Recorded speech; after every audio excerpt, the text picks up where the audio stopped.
দুঃখ থেকেও মুক্ত হওয়া যায়। আমরা যে দুঃখ আমরা সাফার করতেছি, প্রতিনিয়ত দুঃখগুলো যে সাফার করি, আইডেন্টিফাই করে আমি এখান থেকে মুক্ত হব, আমি সংস্কার মুক্ত হব।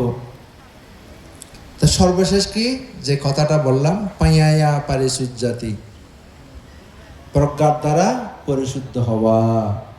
বুদ্ধের ধর্মটা হচ্ছে কি প্রজ্ঞার সাধনা। আজকে আমরা তীরছাত্র বানতে পারিবারিক বাসায় সই খেলাম, ওই যে ওনার বাবা এসেছে, সুনীল কান্তি বলবো, মাও এসেছে, বিমল কান্তি সুনীল কান্তি শোনাচ্ছে আসা। তো খেতে খেতে ওখানে ওনার বাসায়, তো আমি একটা টাকা লাইব্রেরি করতেছি আমাদের পাটনায়, একটা সম্প্রীতি ভবন করে দিচ্ছে আমাদের বড় 6 তলা আর্মি চিফ ওয়াকারুজ্জামান।